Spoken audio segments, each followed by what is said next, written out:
Are we good? You're in? On in? Recording. Okay, to about there? Episode 5, the Cornish Field Kitchen podcast. This is going to be rough as hell because I'm really tired. Steve Marsh. Hello. Hello. Hello. You can give us an introduction. I know all about you, I think. But I think hopefully you do. I think you do. I'm going to learn some stuff today because... I think you're going to learn a few things. Definitely. You can tell us... Well, I always sort of start with how we met. I think it was Chef's Club. Social media. It was Chef's Club. And you putting your hand up like that original gang of sort of 7 chefs or so. I think I was working at the Idle Rocks at the time. Right. And I do believe you were just about to start something.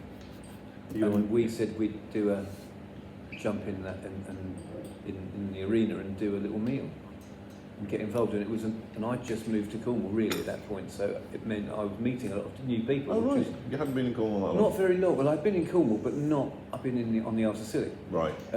So, you know, I met lots of people there. And I met, you know, Kenny. Who else was there? Gosh, there was. Well, I met Bruce. Would have met yourself, really, because I think the initial interaction was pardon me, social media. I think, wasn't it? So yeah. Mostly Twitter back then. Yeah, it was Twitter. Yeah, late absolutely. night stuff, people gossiping and chatting, and then we started Cornish Chef's Club, which was a trade night really. It was just like Good fun. chefs cooking for chefs and other people in the industry, and that just went on. So yeah, I think that was, I don't know what year it was, but Quite some years ago. yeah. And I remember when pictures flash back and tell me when I started working at the Isle of Rocks, it's got to be 15 years ago, or plus, I'd say. So anyway, Good. that was that. I mean, Andrew Jenkins was here last night helping out, Yes. and because I didn't know that he was at the Falmouth and then was That's right, he was kind my of, mentor. and was kind of overseeing 2 places at the same time. He was my mentor when I took over, because I was head chef, and I took over as the head chef and general manager, and he was my mentor to do all of that, Right. which was such an interesting, a big learning curve for me, Yeah. massive learning curve. And I'd done management stuff before, but to do both at the same time was a complete nightmare, but great fun. I learnt a lot. Yeah. And Andrew was key to that, so thank you, Andrew. Well, he can be a guest on the podcast in the future. Brilliant. Yeah, I'm just going to get organised. I'm going to try and keep getting one a week, but we're doing all right so far. Doing well. So you've been in Cornwall for a while. Always cooking. Has it been your career from the get-go, or have you done other things? Well, I started off I did a BTEC in mechanical engineering, Right. and then sort of qualified, touched my toe into university, but never really got anywhere with it, so moved on from there quite quickly, and then moved to London and did some cooking there. I was actually manager to start with in a company called Wok Wok in Chelsea. Right. So I started off there and decided I wanted to be cooking really, so started cooking, which was good. I moved down to Eastbourne and lived with my sister for a little while, and I worked at the Grand Hotel there, Right. a little pub and bits and bobs, and then I went to work up at Gravetime Manor, East Grinstead, so Michelin 1 star, and then moved out to the Isles of Scilly. Right. So that, my Cornish journey started there. A little short potted CV.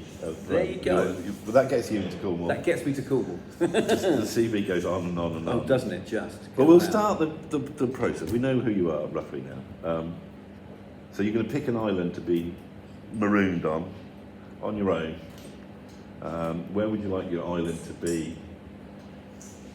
Well, it's going to be the UK, and I'm going to choose the Isles of Scilly. Okay.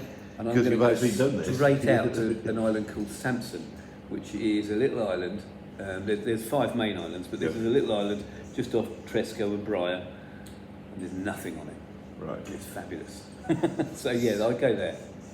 So you're probably the first guest was you've got a real experience of that island. Yes, I do. I hadn't really even thought do. about that. You know, Really you've do. lived this life a little I've bit. lived this life a little bit. I mean, I lived over there for just under 2 years, I'd say, on the Isles of Scilly, on Tresco. Yeah. And yeah, wow, what a life. I mean, I could have ended up on Tresco. I got an interview over the phone oh, cool. when I was a long time ago. Probably early 20s. I got interviewed over the phone. Is it the Island Hotel, Tresco? The Island Hotel, so that's on Tresco. Yeah. So I was looking after the pub. So I was the new inn. Yeah. And you go up the hill and over the other side, and then you had the Island Hotel, which is now actually houses. But yeah, it was there. Perfect. I got interviewed and got offered the job, and I said, I'll think about it. And I just thought, I think it was something like, you can't get off the island unless it's a Wednesday. And there were no cars, or something like that. And I went, feels a bit isolated, and I think I'm a bit too young for that isolation. So I just decided not to go. So I could have been in this part of the world a lot sooner than I was. But so you've got Samson. It's called Samson. Samson Island. On the Isles of Scilly. On the Isles of Scilly. Yeah. And we're going to let you. People take it different ways. I started by saying you can have a chef's knife and you can add one more to it. Okay. But favourite knife really. I think my favourite knife would be a big fish filleting knife, massive one. Big carving knife. Yeah. But yeah, scallops, the one with little scallops on it. Yeah. Going down, so massive, quite flexible. Yeah. Because I think I can do anything with that, to be quite fair. The boys when I worked at the Isle of Rocks, they used to laugh because I'd sit and turn potatoes with it, and this is a knife that's this long, and I'd sit there like that, and they would be better than them with a little turning knife. Yeah. Because the practice I had at Gravetime Manor, I had to turn stuff, so you'd mess around, and that knife was very, very sort of flexible, did everything. Happy with that? So that and a chef's knife, I can do anything. Cool. Let's go with a crop, something that grows. Well, you'll know whether it grows there or not, but we're going to imagine that you can make it grow. So if it's something tropical. Being a boy from Kent, it's going to be an apple tree. Okay. And it's going to be a Katie apple tree, because Katie apples are lovely. Katie?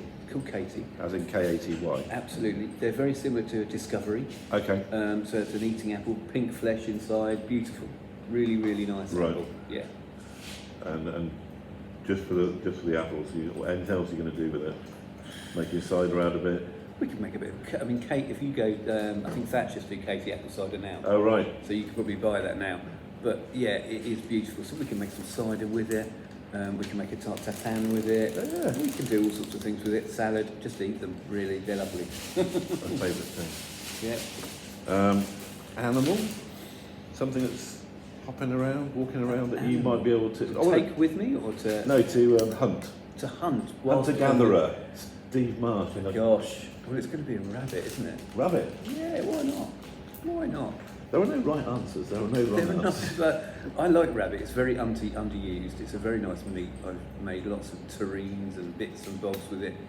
I've done all sorts of stuff with it, confying it.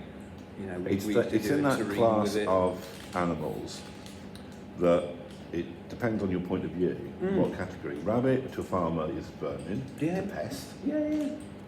But people have them as pets, and people have them as a food source. So depending on where you come at it, pigeons as well. Yeah. That's pigeons. a pest. Yeah. Or you get a racing pigeon, and it's a thoroughbred. It's a different kettle of fish. It's a different thing. People are spending a fortune keeping them alive, and then other people are spending a fortune killing the buggers. Yeah. So rabbits are fantastic. Very versatile. I mean, when I was at Gravetime Manor, we used to match that up with rhubarb. Right. And we do a mosaic of rabbit terrine. Of course you did. So it was a heart, it was the livers in there, it was everything all poached and marinated and everything else.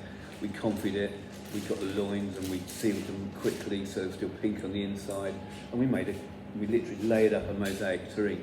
And then one of the things we did a rhubarb salsa that went all the way around the edge, and then we dried the rhubarb out as well, not in the days of what are those things called? Dehydrators. We'd never use that. Get nailing covered. exactly. But we do them into ribbons and put them around the edge of the terrine, and it was a very posh thing. Yeah.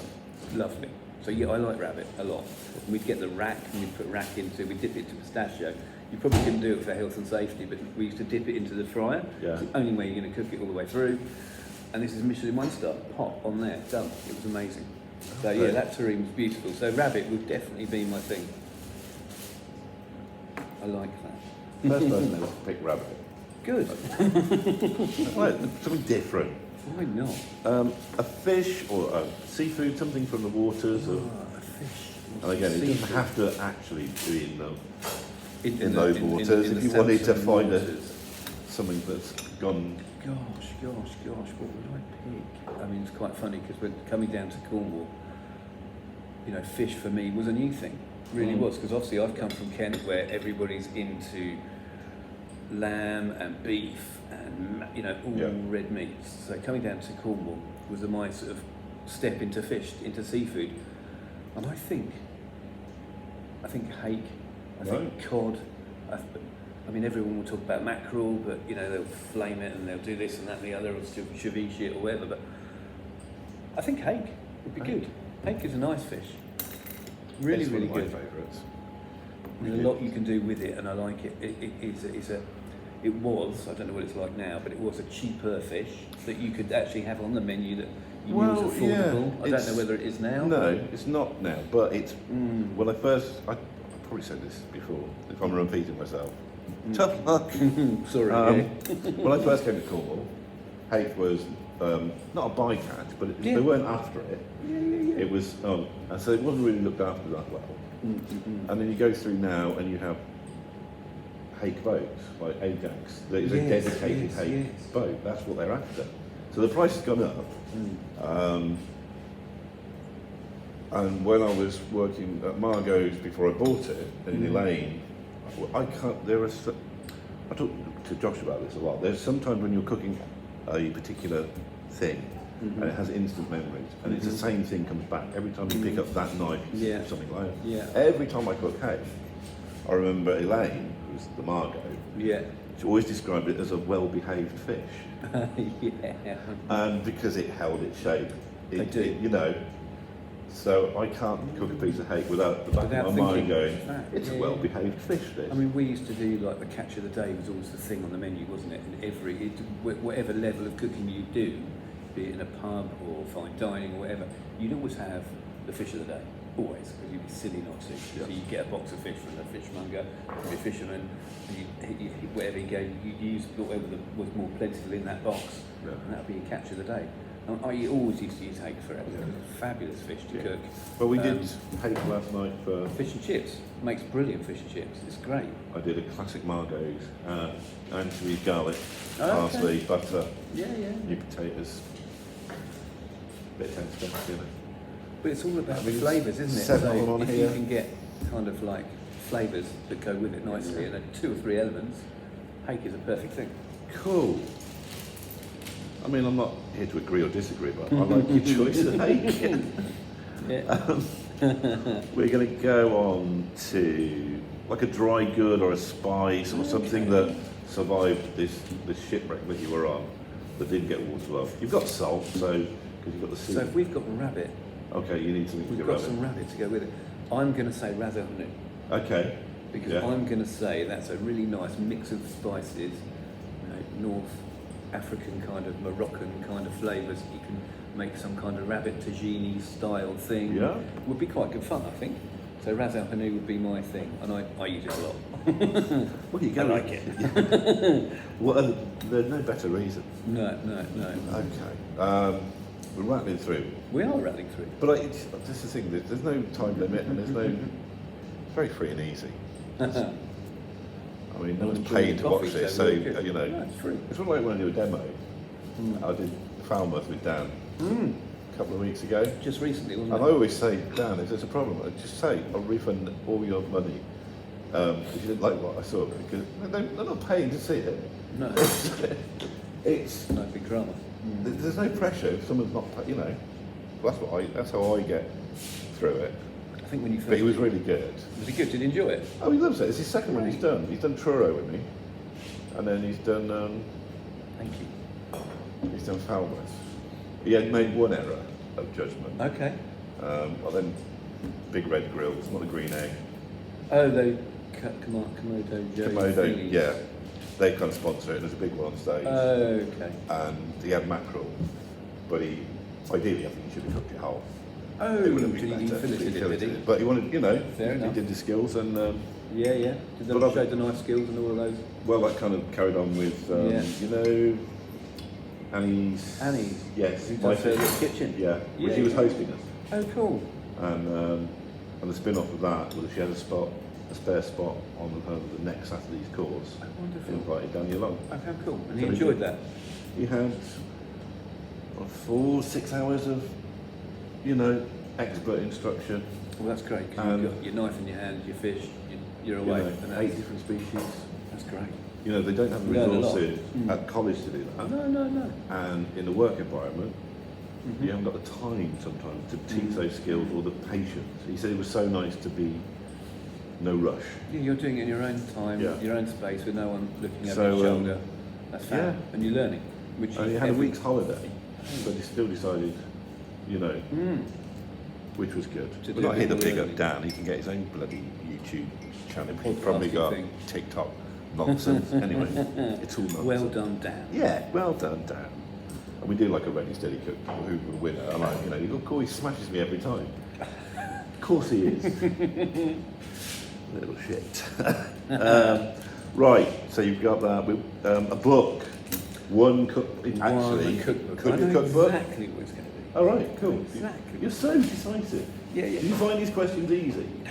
Yeah, because I kind of knew what I would like to. Because if there's one cookbook I'm going to take with me, I'm a French-trained chef. Right. I'm going to take the repertoire with me. Okay. Because it's got every recipe that I want to learn in it, and if all I've got to do is, because I know how to cook, all I've got to do is look at the ingredients, and it's going to. I know what they want me to do, and I've got a good idea of what the It's final almost thing like a is going to be. shorthand.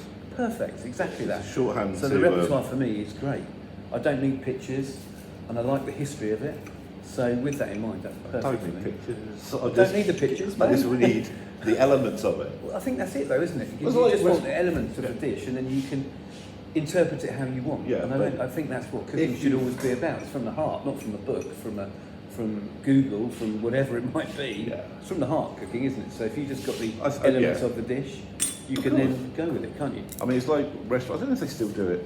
I'm not going to call posh restaurants. Sort of top end or fine dining restaurants didn't really describe a dish. They just list the elements of it. Totally. So like lemon salt, apple, butter, something else, prawn, crevet or something. Yeah, You know, yeah, and it sure. would be. So in the same way as repertoire would give you, you know, a classic name, and this garnish is. So if you 4 look or at 5 potatoes elements. in the repertoire, for Yeah. instance, there are 274 ways of cooking potato in the repertoire. The repertoire's that thick. Yeah. It's that big. You know, it's Oh, perfect, isn't it? Yeah, I've And got they a are copy. just different There might be elements, a aren't copy. there? Probably one here, I'm Could sure. we see one? Sure there'll be one here. If not, I've got one there somewhere, but it's the cover's hanging up there. but they should have. No Yeah. cover. But there you go, it's a cookbook that's in everyone's collection, isn't it? Repertoire de la cuisine. Right, I made a prediction.